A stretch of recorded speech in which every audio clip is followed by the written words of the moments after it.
Hi there, I'm Lewis Foster from the Manx Radio Newsroom. Thank you for choosing this edition of Newscast. A campaign group is warning that the opportunity for better dyslexia support on the island could be lost.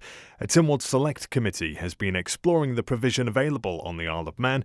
However, of the 12 recommendations put forward in its final report, the Council of Ministers has accepted just 2 as written.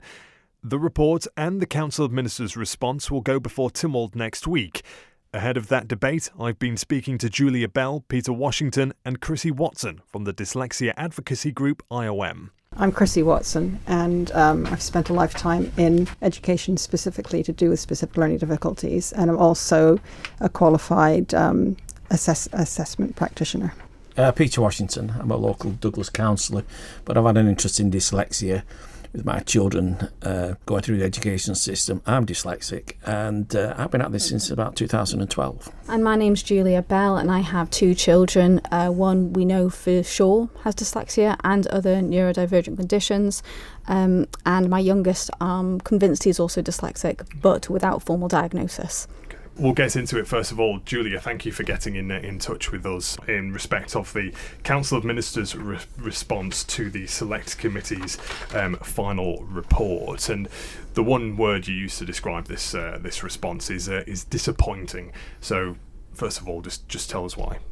Yeah, so obviously we're really thankful for what Tynwald did in terms of producing that report, and they came up with 12 recommendations that would make a real impact, a positive impact for the community, all children, especially children with dyslexia and other learning difficulties.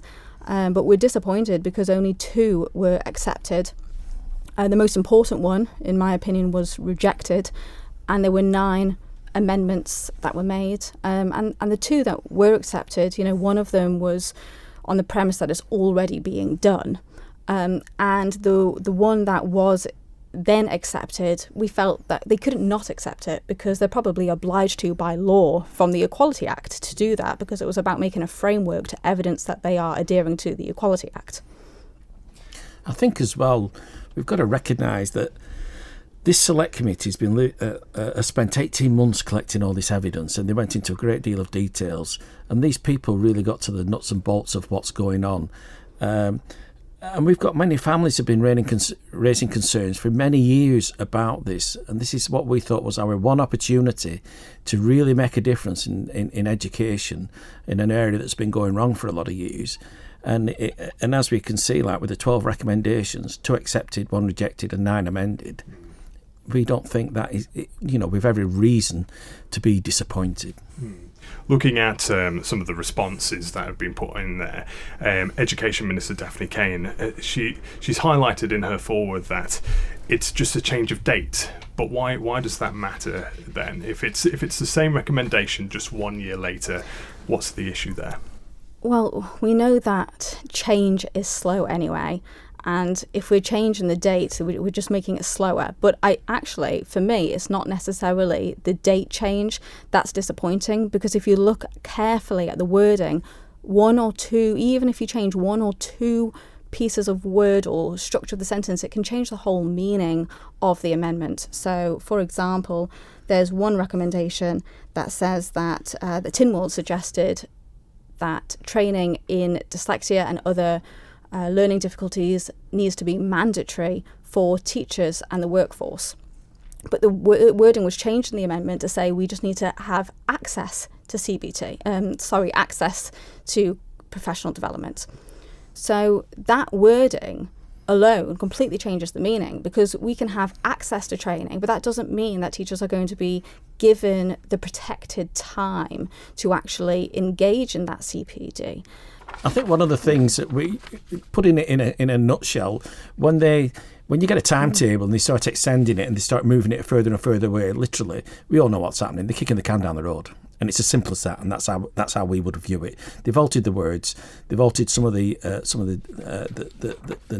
nitty gritty, the nuances in there, and effectively they're just going to get this through and said, "Oh, we're going to promise that this is all going to happen," but we know they're just going to push the can down the road, basically. And I think one of the important points as well is that there's a wording in it that says continued, that teachers are going to continue to get access to training, which suggests actually no change at all.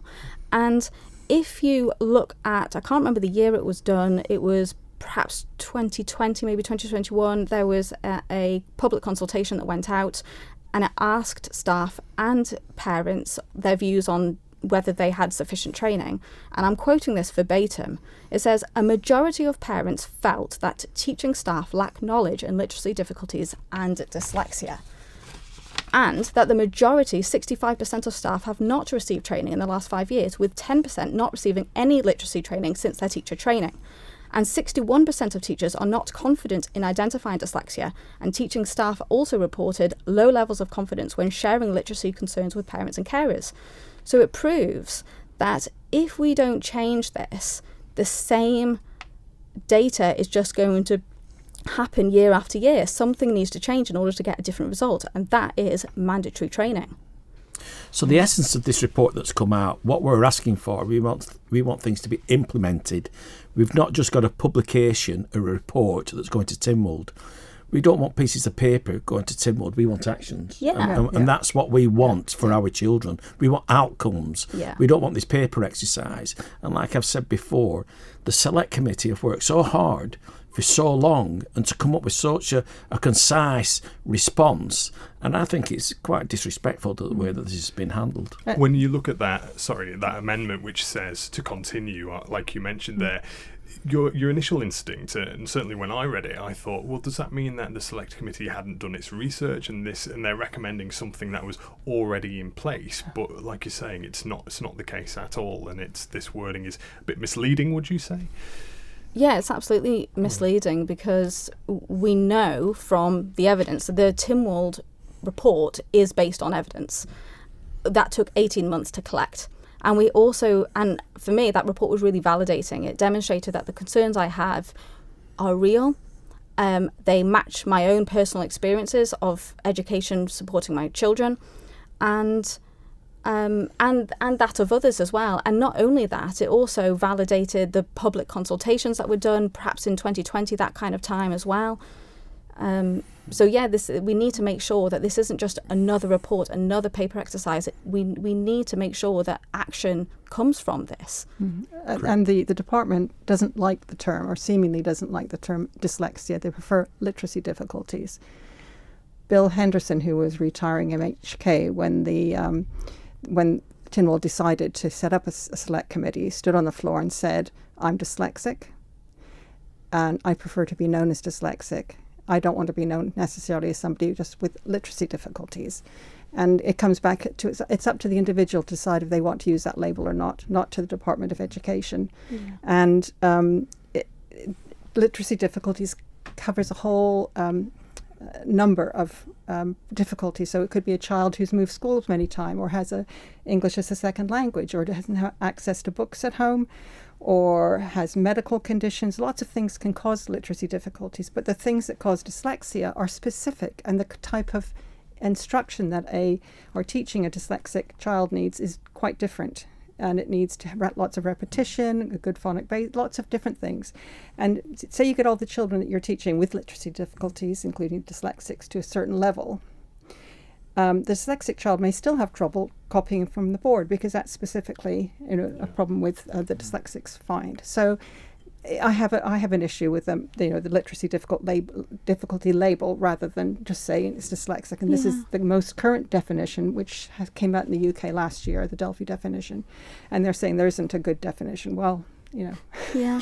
The important point that you've got to recognise as well is that if we don't have these children and they don't know they're dyslexic, if nobody's going to tell them, it's going to cause mind games with them, and it can affect their mental health in lots of other different ways. The other thing that we've got to remember, this is a small island that we're on. There's a big wide world out there, and in that big wide world, some of these big companies and even smaller companies are looking for neurodiverse, and dyslexia in some areas, in some jobs, they are definitely looking for. Now, if we don't say that some of our kids who are dyslexic, even now on the Isle of Man, Department of Home Affairs has a dyslexia recruitment process so that people with dyslexia, because they want those people with neurodiversity to be in Department of Home Affairs. But if we don't tell them at school that they're dyslexic, when they leave school, they're not going to be able to go for those jobs, and they're not going to get that look at those careers, because somebody, the Department of Education, doesn't like using the word dyslexia and doesn't agree with it. And we've got to catch up with the rest of the world. We're going to get left behind. And our education for our kids is the most important thing that we can do. They're our future. How far behind would you say we are compared to the UK, for example, in terms of education? Chrissie, we can hear obviously your background that you've talked about. Perhaps you can give us some kind of gauge. It's behind in every sense, because we don't have the trained Senkos, and we don't have dyslexia specialists that I know of, whose job is to support the teachers in the various schools and to help them with identification, or maybe in some interventions might be useful with that specialist knowledge. But it goes beyond that. If a student wants to go to university, who's dyslexic, they can apply for something called the Disabled Students Allowance, which will help them with some of the additional costs not incurred by other students. And they need something called a diagnostic assessment report, which diagnoses them as dyslexic. So you ignore the term dyslexic all the way through school, but when you want to go to university, it suddenly appears again. And with the Equalities Act, dyslexics have to be acknowledged and supported too, even in the workplace. So I don't understand how you could ignore the name. And in the UK, of course, they do have laws to support people in the workplace as well. So to me, it's just a bit strange. And the other thing we have to consider is that where does dyslexic people go who leave school with lower self-esteem and maybe poor motivation because they haven't been looked after? Whereas you look at somebody like Dame Adriana Pocock, who's our top space scientist, or Jamie Oliver, who have been supported, and you can see that people can achieve a lot. So why aren't we doing this for our children? Yeah, I think the stance of the Department of Education, Sports and Culture has always been, well, it's a need-led service, and we agree that it should be based on need. But our argument is that I, from my experience and the experience of other people and the evidence we've collected, is actually that they're not meeting needs. And one of the fundamental barriers could be, the lack of training. And this is not, we are supporting teachers. We know that this is not about the teachers. It's about, higher up in terms of providing the resources, the funding, the support, the assessments, the methods, because we've also found out from the Tynwald report, when you look at the appendix, it's quite far at the back, that there is no consistency in terms of what schools are using in terms of assessments and methods in supporting that. It's very different, and a child shouldn't be getting different support depending on what school they go to. It's kind of like a postcode lottery at the moment. And as a teacher, that must be really quite frustrating, knowing that you want to give that child, you want to give all the children in your classroom the same, the same opportunities and the same knowledge at the end of the day. So what would your message be then? We're looking ahead to Tynwald later this month, to people who are unaware of this response to this report. What do you want people on the Isle of Man to do? Okay, well, I suppose there's addressed two population groups here. We've got the public, but we've also got Tynwald members. So we need Tynwald members to actually ask the question whether the amendments actually meet the intended purpose of the original report, and what the amendments will actually, how the amendments change the meaning completely. In particular to the recommendation that has been rejected, and which perhaps we can go into actually, because I think that's quite an important rejection. But for the public, the Tynwald are not going to vote in favour of these recommendations if they are under the impression that this is not of public interest, and so the public need to get behind this and contact, if it's important to them, then they need to contact their local MHK and explain to them that that this is really important to them, and that they want them to vote in favour of these recommendations, that they believe it's important, and that it will make a positive, meaningful impact for children with dyslexia and other neurodiverse conditions. And also, it's important to bear in mind that any intervention that is offered for neurodiverse people, actually, a byproduct of that is that it actually impacts positively on all people as well. So we need the public to get behind this and contact their local MHK, and if they agree with this, if they want the votes to be in favour, to let the MHKs know. A lot of people have been at this for quite a long time, and like I was saying, we've got Joyce Monroe going back to 2012. If that would have been implemented then, we wouldn't be where we are now. If this goes through as it stands, this doesn't mean this is going to go away. It's just because it's going to mean the campaign is going to keep going on, and we might not be the ones that are campaigning for it, but there's going to be another generation of parents whose kids are going to go to school and thinking they're not getting an education.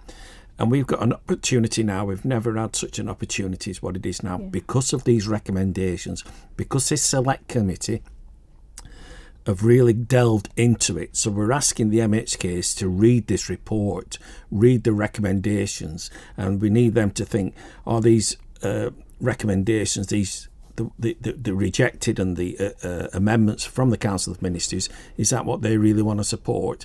Because this is our one big chance that we've been waiting for years, and it's not going to go away, this issue. And also, it's sort of the politicians, are they kicking the can down the road? Because they're they have their places for 5 years, and then a vote comes and they may be out. So they're worried about what happens in those 5 years. But what happens to those children when they're leaving school? Have we done them a disservice in the type of education we've given them? The politicians keep talking about a homegrown workforce. Well, you'd have a lot more people being successful in that homegrown workforce if you give them the correct training and teaching while they're young. Of course, we're talking about the current administration and the current crop of MHKs. And they'll be out come September, or at least some of them, and there might be some coming back in. So, like you were saying there, it's your one big chance. Do you feel it is super time critical right now? I think it is super time critical, because this is, if we look back and see what this administration has done in the last 5 years, there's a lot of comments saying that they haven't done anything. This is one big thing. This is one big legacy that this government could leave if they grab this by the horns. And they ran with all these recommendations. They could say that they've made a big improvement to a lot of children's lives and a lot of families in the education system. If they decide not to, it just typifies what they've done for the last 5 years. They've done nothing. And I think it's important to reiterate to the public that this is a rare opportunity. This hasn't happened before, where a select committee specific to dyslexia and dyspraxia and dysgraphia and dyscalculia, it hasn't been done before. And the investigation has been huge in terms of all the evidence collecting. When I started this, I think it was back in 2019, I started doing my research. I submitted my first petition in 2020. There was no data at all. I had to use national data and global data to justify why it was needed. Now we can use local data. And so we have the evidence now, and they've done all the investigations, and they've come up with these 12 recommendations.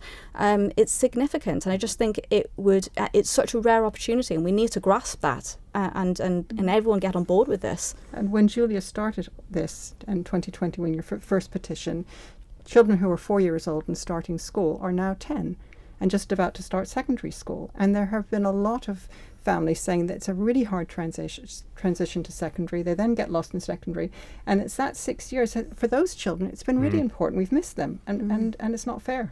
It's just not fair. As adults, 5 years can fly by, can't it? But when you're that age, like you say, it's your entire primary school. It could be your entire secondary school. So that's a good point. It hones it down, doesn't it? And Julia, you mentioned about the specific recommendation we're talking about, which had been rejected. Recommendation 10. That Tynwald is of the opinion that the Department of Education, Sport and Culture should exist and fund a centralised workforce of specialist dyslexia teachers to work across primary and secondary schools. A report back to Tynwald on progress by December this year.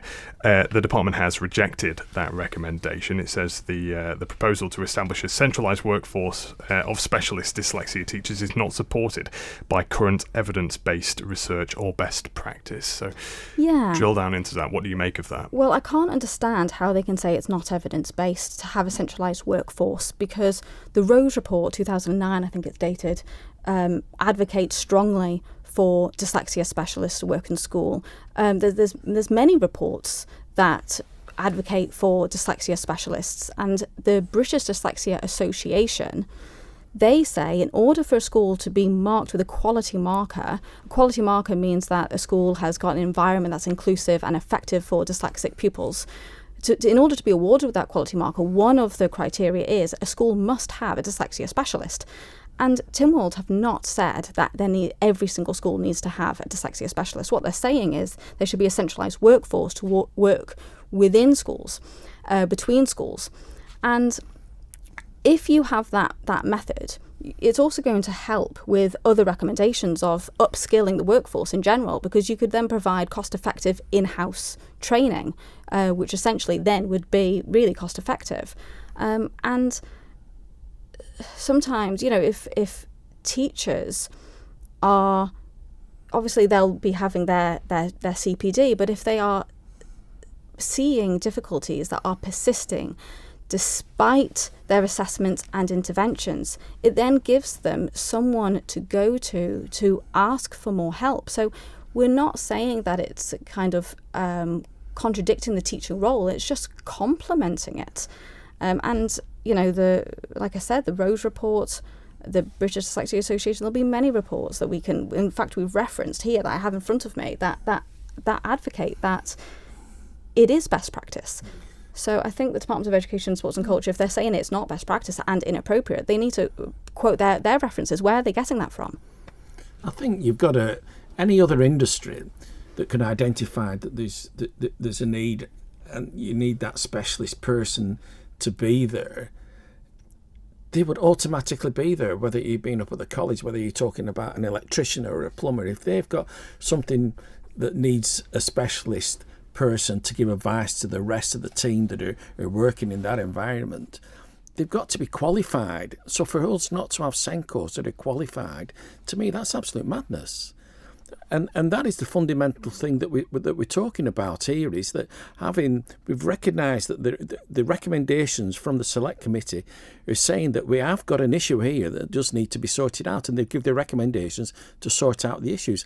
And now we've got the situation now where they're saying, well, we don't need these specialists, and we'll just muddle along and we'll just carry on doing what we've always done.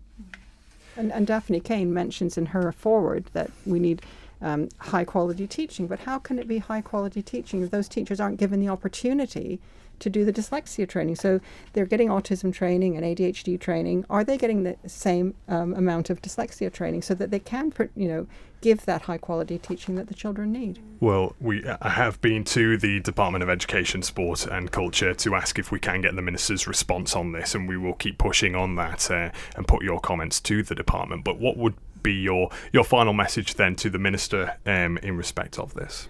Well, the department's model, I think, depends on three things being true. So one, it depends that teachers can identify persistent patterns of difficulty. So teachers have to be able to identify it. Then teachers need to understand what those difficulties mean, and teachers need to know how to adapt teaching and provide appropriate interventions. But if the teacher can't do any one of those things, then they're not able to meet their needs. And we know that they're not getting adequate training because the report in 2012 said that they're not. And therefore, something needs to change. From my point of view, I think all the MHKs really need to do read this report and the recommendations that came from the Select Committee, and then they've got to decide who on balance that they're going to run with. And this is going to come up in September when they're going to be knocking on doors. This is certainly going to be there because, it's going to be high on the agenda amongst a lot of other issues that they've got. We've only got to look at the health. We've only got to look at the housing crisis. Are we going to put education in the same system as well? This is their one opportunity that they can do something really brave, really good, and really do something for the population of the Isle of Man. Or they can kick the can down the road and they'll pay for it on the doorstep in September. And overall, it's the model they're giving is a needs-based approach. So any child's needs are going to be met through the teaching. But if you don't know how to help a dyslexic because you haven't had the professional development offered to you, or it's not mandatory, then how do you help those children? Well, thank you all for coming in and speaking to us this afternoon. We'll have to wrap up, but just want to say we appreciate it, and we'll look ahead to Tynwald in June. But thank you all. Thank you. Thank you. The Education Minister declined to comment ahead of this month's Tynwald sitting so as not to prejudice or undermine the debate. Thank you for making it to the end of the Manx Radio Newscast. You are obviously someone with exquisite taste. May I politely suggest you might want to subscribe to this and a wide range of Manx Radio podcasts at your favourite podcast provider so our best bits will magically appear on your smartphone. Thank you.